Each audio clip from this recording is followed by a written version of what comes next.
ഓം ശാന്തി.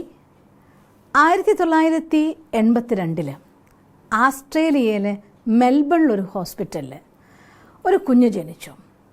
ഒരുപാട് കാലത്തെ കാത്തിരിപ്പിന് ശേഷം തൻ്റെ കുഞ്ഞിനെ കണ്ടപ്പോൾ അമ്മ സങ്കടം കൊണ്ട് കരഞ്ഞുപോയി. അച്ഛൻ മകനെ കാണാൻ ലേബർ റൂമിൽ വന്ന് അവിടെ നിന്ന് ഓടി പുറത്തു പോയിക്കൊണ്ട് വിഷമിച്ച് നിരാശനായിപ്പോയി. കാരണം ജനിച്ച കുഞ്ഞിന് വെറും ഒരു ശരീരം മാത്രമേ ഉള്ളൂ. കാലിൻ്റെ സ്ഥാനത്ത് ചെറിയൊരു സാധനമുണ്ട്. കൈകളുടെ സ്ഥാനത്ത് കുഞ്ഞ് 2 മാംസം, കുഞ്ഞ് 2 പീസ് പിടിപ്പിച്ച പോലെയുണ്ട്. ആ കുഞ്ഞിനെ 4 മാസ കാലഘട്ടം വരെ തനിക്ക് പാല് എടുക്കാനുള്ള ധൈര്യം പോലും അമ്മയ്ക്കുണ്ടായിരുന്നില്ല. ഏതോ ഒരു അസുഖത്തിൻ്റെ പേരിൽ ജന്മവൈകല്യം വന്ന കുട്ടി. പ്രഗ്നൻസി പീരീഡിൽ അമ്മയുടെ കയ്യിൽ നിന്ന് യാതൊരു പ്രോബ്ലം ഉണ്ടായിരുന്നില്ല. ഡ്രഗ്സ് യൂസ് ചെയ്തിട്ടില്ല. ഈവൻ തൻ്റെ കുഞ്ഞിന് ഒരു കുഴപ്പവും വരരുത് എന്ന് കരുതിക്കൊണ്ട് പെയിൻ കില്ലർ പോലും അമ്മ കഴിച്ചിട്ടുണ്ടായിരുന്നില്ല. അത്രയ്ക്ക് ശ്രദ്ധിച്ച് പ്രഗ്നൻസി പീരീഡിൽ തൻ്റെ കുഞ്ഞിനെ പുറത്ത് കണ്ട അമ്മ സങ്കടം കൊണ്ടും നിരാശ കൊണ്ടും അത്രയും വിഷമിച്ചു പോയി. 4 മാസം ശേഷമാണ് തൻ്റെ കയ്യിലെടുത്തുകൊണ്ട് ആ കുഞ്ഞിന് പാല് കൊടുക്കാൻ പോലും അമ്മയ്ക്കൊരു മനസാന്നിധ്യം ഉണ്ടായത്. കുറച്ച് കാലം കഴിഞ്ഞു. പതിയെ ആ കുഞ്ഞു നിക്ക് എന്ന് പറഞ്ഞാൽ കുഞ്ഞിനിട്ട ഒരു പേര്. പതിയെ നിക്ക് വളരാൻ തുടങ്ങി. അവൻ്റെ ജീവിതത്തിൻ്റെ കഷ്ടപ്പാടുകൾ വളരാൻ തുടങ്ങിയപ്പോൾ തൊട്ട് കൂടിയിട്ടേ ഉണ്ടായിരുന്നുള്ളൂ. അവനെ സ്കൂളിൽ ചേർത്തു. അവനെ സ്കൂളിലാക്കിയ സമയത്ത് അവൻ്റെ ഫ്രണ്ട്സ് പലരും അവനെ ഏലിയൻ എന്ന് പോലും വിളിച്ച് കളിയാക്കുമായിരുന്നു. ആരും അവനോട് കൂട്ടുകൂടാൻ തയ്യാറില്ല. പലരും അവനെ തുറച്ചു നോക്കിയിരുന്നു, പലരും പരിഹസിച്ചിരുന്നു, പലരും മാറി നിന്നിരുന്നു. അങ്ങനെ ഒരു കുട്ടിയെ ആ സ്കൂളിൽ ചേർത്താൻ പോലും അധികൃതർ തയ്യാറായിരുന്നില്ല. ഒരുപാട് നിയമയുദ്ധത്തിന് ശേഷമാണ് അവൻ ആ സ്കൂളിലേക്ക് എൻട്രി കിട്ടുന്നത് തന്നെ. അങ്ങനെ 8 വയസ്സ് വരെ ആ കുട്ടി ഭയങ്കര നിരാശയും വിഷമത്തോടു കൂടി. ഒരു ദിവസം അവൻ അമ്മോട് ചോദിച്ചു, എന്തിനാണ് അമ്മേ ഈശ്വരൻ എന്നെ ഇങ്ങനെ ഒരു ജന്മം എനിക്ക് തന്നത് എന്ന് ചോദിച്ചു. അമ്മയ്ക്ക് ഉത്തരം ഉണ്ടായിരുന്നില്ല. അവൻ വിചാരിക്കുകയാണ്, 8 വയസ്സാവാനായിട്ടുള്ള കുട്ടിയായപ്പോൾ അവൻ വിചാരിക്കുകയാണ്, എല്ലാവർക്കും പരിഹാസവും പുച്ഛവും ആരുടെയെങ്കിലും സഹായത്തോടെ ജീവിതം, എനിക്കിനി ജീവിതം വേണ്ട എന്ന് നിശ്ചയിച്ചുകൊണ്ട് ബാത്ത് ടബിൽ കിടന്ന് മരിക്കാൻ നിശ്ചയിക്കുകയാണ്. വെള്ളത്തിലേക്ക് പതുക്കെ ഇറങ്ങിക്കൊണ്ടിരിക്കുമ്പോൾ ആ കുട്ടിക്ക് അവൻ്റെ അച്ഛൻ്റെ അമ്മയുടെയും മുഖം ഓർമ്മ വന്നു പോയി. ഈ 8 വർഷം കൈയും കാലുമില്ലാത്ത എന്നെ വളർത്തിയെടുത്ത അച്ഛനും അമ്മയും ഞാൻ ഇങ്ങനെ മരിച്ചാൽ എന്തുമാത്രം വിഷമിക്കും എന്ന് അവൻ ആലോചിക്കുകയാണ്. പതുക്കെ അവൻ ആ വെള്ളത്തിൽ നിന്ന് പുറത്തു വന്ന് നിശ്ചയിക്കുകയാണ്, എന്തായാലും ഇങ്ങനെ ഒരു ജന്മം ഭഗവാൻ എനിക്ക് തന്നിട്ടുണ്ടെങ്കിൽ എന്നിലൂടെ എന്തെങ്കിലുമൊക്കെ ഒരു കാര്യം ചെയ്യണം എന്ന് ഈശ്വരൻ നിശ്ചയിച്ചിട്ടുണ്ടായിരിക്കും. അവൻ പുറത്തിറങ്ങി വിശാലമായ ആകാശത്തേക്ക് നോക്കിക്കൊണ്ട് ഭഗവാനോട് സംസാരിക്കുകയാണ്. എന്താണ് നീ എന്നിലൂടെ ചെയ്യാൻ വിചാരിച്ച കാര്യം എന്ന് എനിക്കറിയില്ല. എന്തായാലും ഞാൻ തോറ്റുകൊടുക്കാൻ തയ്യാറല്ല. ഞാൻ എൻ്റെ ജീവിതത്തിൽ എൻ്റെ സ്വപ്നങ്ങളെ, എൻ്റെ ജീവിതത്തെ ഒരു പവർഫുള്ളാക്കിക്കൊണ്ട് ഈ ലോകത്തിന് മുന്നൊരു മോഡലായി ഞാൻ ജീവിക്കും എന്നവൻ നിശ്ചയിച്ചു. പതുക്കെ അവൻ സ്വയം എഴുന്നേൽക്കാൻ ശ്രമിച്ചു. അവൻ വെള്ളത്തിലേക്ക് പലതവണ ചാടി, സ്വിമ്മിംഗ് പൂളിലേക്ക് പലതവണ ചാടിക്കൊണ്ട് നീന്തൽ പഠിച്ചു. ആദ്യമൊക്കെ അവന് പറ്റിയില്ല. പതുക്കെ ആ ശരീരം കൊണ്ട് അവൻ സ്വസ്ഥമായിട്ട് മലർന്നും കമഴ്ന്നും എല്ലാം നീന്താനായിട്ട് അവൻ പഠിച്ചു. അവൻ സ്വന്തമായിട്ട് കാലുപയോഗിച്ചുകൊണ്ട് ബ്രഷ് ചെയ്യാൻ പഠിച്ചു. സ്വന്തമായിട്ട് മുടി ചെയ്യാൻ പഠിച്ചു. സ്റ്റെപ്പ് ഇറങ്ങി വരാൻ തന്നെ ഒറ്റയ്ക്ക് പഠിച്ചു. അവനെ സഹായിക്കാൻ ഒരു നായ ഉണ്ടായിരുന്നു. ആ നായയുടെ സപ്പോർട്ട് എടുത്തുകൊണ്ട് അവൻ പ്ലേ ഗ്രൗണ്ടിലേക്ക് പോകാൻ തുടങ്ങി. ഫുട്ബോൾ കളിക്കാൻ തുടങ്ങി. അവൻ വിചാരിച്ച എല്ലാ കാര്യങ്ങളും സ്വയം ചെയ്യാൻ തുടങ്ങി. ഏത് സ്കൂളിൽ നിന്നാണോ അവനെ ഒറ്റപ്പെടുത്തിക്കൊണ്ട് കൂട്ടുകാരെ വിഷമിപ്പിച്ച് എനിക്കിവിടെ ഇനി ജീവിക്കണ്ടെന്ന് പോലും അവൻ തോന്നിപ്പോയത്, അതേ സ്കൂളിൽ 16 വർഷം കഴിഞ്ഞപ്പോൾ അവനെ മോട്ടിവേഷൻ സ്പീക്കറായിട്ട് വിളിച്ചു. അന്ന് ഒരു മേശപ്പുറത്തിരുന്നു കൊണ്ട് അവൻ സംസാരിക്കുമ്പോൾ അവൻ്റെ ജീവിതത്തിൽ എങ്ങനെ മുന്നോട്ട് വന്നു എന്നതായിട്ടുള്ള തൻ്റെ അനുഭവം കൂട്ടുകാരുമായിട്ട് പങ്കുവെക്കുകയാണ്.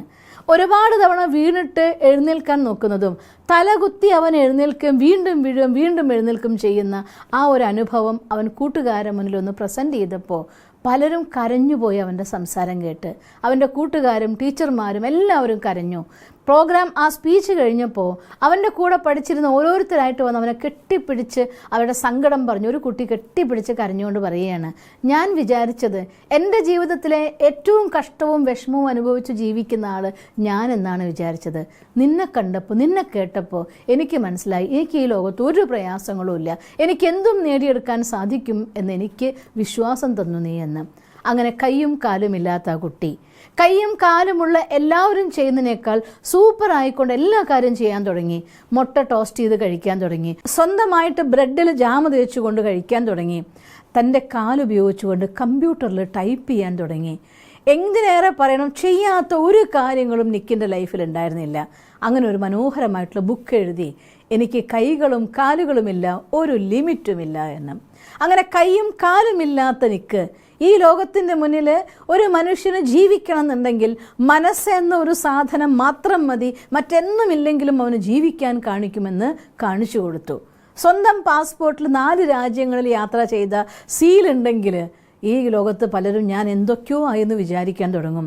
70 രാഷ്ട്രങ്ങളിൽ യാത്ര ചെയ്തുകൊണ്ട് തൻ്റെ മോട്ടിവേഷൻ സ്പീച്ച് കൊടുത്ത് ലക്ഷക്കണക്കിന് ആളുകളെ മോട്ടിവേറ്റ് ചെയ്യുന്ന ഒരു വ്യക്തിയാണ് കൈകളും കാലുമില്ലാത്തതായിരിക്കുന്ന നിക്ക്.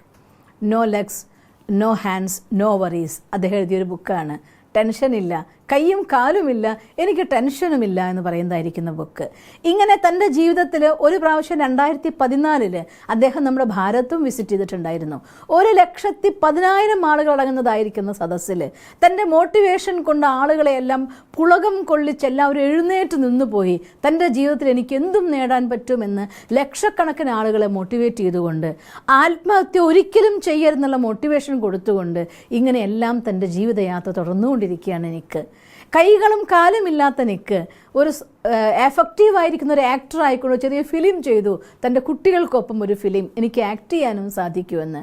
അദ്ദേഹം ഒരു കല്യാണം കഴിഞ്ഞ് 4 മക്കളുടെ അച്ഛനാണെന്ന് ഓർക്കണം. ഗൃഹസ്ഥ ജീവിതമുണ്ട്, തൻ്റെ ഒഫീഷ്യൽ ജീവിതമുണ്ട്, പ്രൊഫഷണൽ ലൈഫും പേഴ്സണൽ ലൈഫും ഒരുപോലെ സക്സസ്ഫുൾ ആവാൻ ഒരു മനുഷ്യന് സ്വന്തം മനസ്സിൻ്റെ ശക്തി മാത്രം മതി, മറ്റൊന്നും വേണ്ട എന്ന് തൻ്റെ ജീവിതത്തിലൂടെ കാണിച്ചൊരു വ്യക്തിത്വമാണ് നിക്ക്, ഇന്നുമുള്ള ആൾ.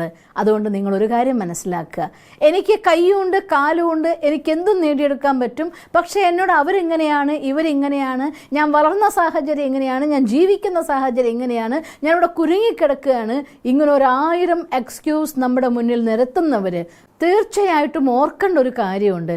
കൈകളും കാലുകളുമില്ലാതെ, ആരുടെയും ആശ്രയമില്ലാതെ എല്ലാം ചെയ്ത് ജീവിക്കുന്നതായിരിക്കുന്ന ഒരു മനുഷ്യൻ ഈ ഭൂമിയിലുണ്ടെങ്കിൽ, 2 കൈയും കാലുമായിക്കൊണ്ട് നല്ല പവർഫുൾ ആയിരിക്കുന്ന ഒരു ബ്രെയിനോട് കൂടി ശക്തിശാലിയായ ശരീരത്തോടു കൂടെ ജീവിക്കുന്ന നമുക്ക് ഈ ഭൂമിയിൽ എന്തും ചെയ്യാൻ സാധിക്കും.